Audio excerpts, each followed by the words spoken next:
Àjàírò rọ Tinubu láti fikùnlukùn pẹ̀lú àwọn tó fẹ́ ṣe ìwọ́de.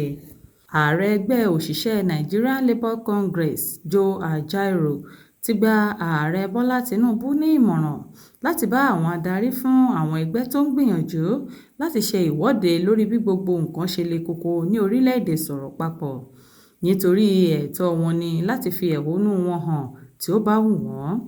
Ajaero ló sọ èyí nínú ìwé tó fi ṣọwọ́ sí àwọn oníròyìn ní ìlú Àbújá ní ọjọ́ Ajé Monday. Ó ní ogunlọ́gọ̀ àwọn ọmọ orílẹ̀-èdè Nàìjíríà ní inú ń bí pẹ̀lú bí ètò ọrọ̀ ajé ṣe rí ní orílẹ̀-èdè yìí.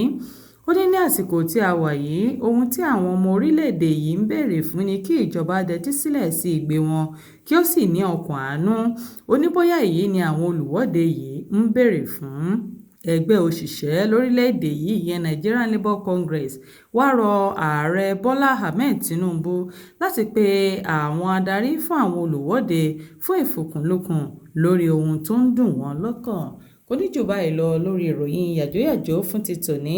Orúkọ mi ni Olúwafúnmiláyọ̀ Adéṣẹwọ́ láti ìkànnì Jígí Alára. Ká fìre pàdé o.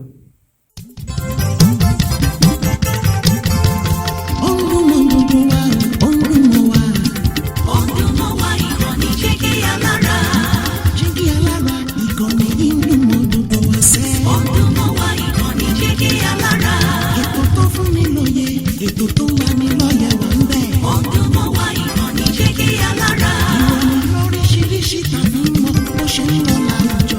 Ọdún mọ́ wá ìkànnì Jígí Alára. Ìkànnì Jígí Alára. Jígí Alára. Jígí Alára. Jígí Alára. Ìkànnì Jígí Alára 24 bàbá gbogbo.